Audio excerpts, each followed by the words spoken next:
Hello friends, this is Swami Avadhut, curator of project Mahabharata, Gods and Heroes, and our friends asking us interesting questions, which we'll be happy to describe in a very short form today.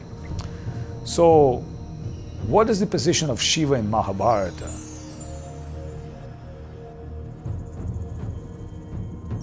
It seems like Krishna, who's the Supreme Lord, he's a friend of Arjun, he's fighting. But what about Shiva? Shiva is also a great demigod, and he must be having a very important position as this universal pastime. That's true, absolutely true.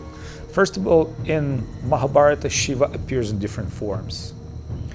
And as much as you can consider Shiva is to be great, but remember, he's a great of that universe of this Brahmanda. So Krishna comes from another reality. Krishna comes from spiritual world, and he's a supreme person. So Shiva also part of Krishna, as says in scriptures. If Vishnu is milk, then Shiva is yogurt. You say, wow, it's amazing. Milk, yogurt, it's the same substance. Partially it's true, but milk is the original substance. From milk you can make cheese, yogurt, you can make so many things, but you never can make from yogurt milk. You understand? Now we understand the difference between Shiva and Krishna. But, Shiva is very important because he takes part of material energy and he is partially controller of this universe. But there are different types of Shiva. So there's a Sada Shiva of spiritual reality. His original Shiva exists in Vaikuntha, unlimited world of spiritual reality, or Vishnu, Rama, Narayana, Krishna exist, and Krishna is the center of that reality. And Shiva has a very, very special function in this world. He controls material energy. He's also control souls. And as you know, we all came from spiritual world, but we actually exploring our exploitive freedom in this material world. So what Shiva does is Shiva giving perfection to souls, but he's also dealing with demons. Why that Shiva dealing with demons? He's protecting Vishnu and Krishna from demons. And he's searching who is sincere, who is not sincere. Because who is sincere? Shiva, as a great devotee of Vishnu, giving devotion, giving blessings for devotion. But for those who's not sincere, who's considering Aham Brahmasmi, I'm the God, I'm so great, who's arrogant, Shiva's giving them process of mystical yoga, which takes very, very long time. And especially demons, he's kind of filtering them not to bring them to the devotional society. So therefore Shiva has his own society, and sometimes it looks like Shiva and Vishnu competing, but it's not really true. They're not competing. They're all doing together, everyone doing his own function, just like in the government, There could be a king and prime minister and some deputy, and there's political dispute going on, but really it's one government. So I hope you understand that. So there's no anything against Lord Shiva, who's considered to be Devata, the great demigod, but the question is good. What is his position in Mahabharata? Number one, he's Ashwatthama. He comes as a son of Drona, and he's such a great warrior, but he's fighting against Krishna. Why is he fighting against Krishna? Because who else Krishna can fight with? Krishna is very, very strong personality. He needs to fight with the great heroes. If there's no great heroes, there's no fun to fight for Krishna.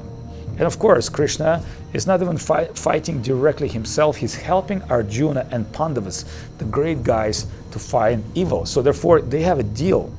So when war just about to begin, Ashwatthama said to Arjun, Yudhishthira, and Pandavas, he said, I very much respect you.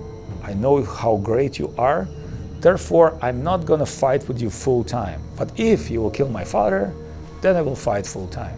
Therefore, Ashwatthama is fighting greatly, but not really trying to fight directly with Krishna and Arjun. Sometimes they do, but not really full time, like full speed and full power. When Dronacharya is being vanished, and again, Krishna and Arjuna are not killing Dronacharya. Dronacharya, hearing that his son Ashwatthama dead from Yudhishthira, dropped his weapon, and at that moment he saw gods and Prajapatis who told him, hey Brahman, you are really Brihaspati in a higher world. Your work is finished in this world, go back.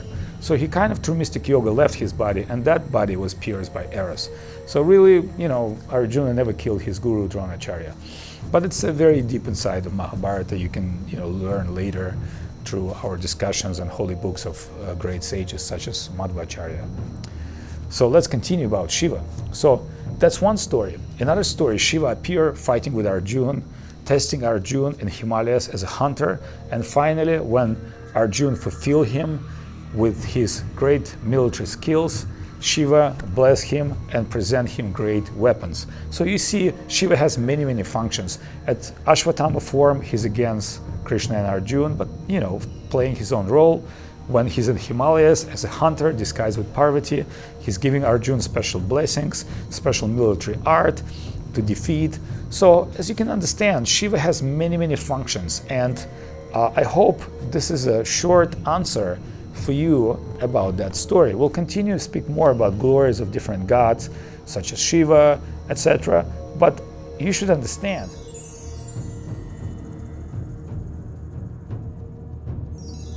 Mahabharata is divine pastime. It's divine pastime staged by God himself, by Krishna. And so many great personalities playing in this movie, you can say, in the story, you can say, right? So they all from one kind of Bollywood or Hollywood, they're all friends. But sometimes in the movie they fight, they play as enemies. So this is a play to show us human beings, to learn us to separate between the truth, the evil, the good, spiritual and divine, and to raise our consciousness on a higher level and purify our heart so we can become liberated souls. Thank you so much, and I hope you'll ask your important questions, which we'll discuss. Thank you.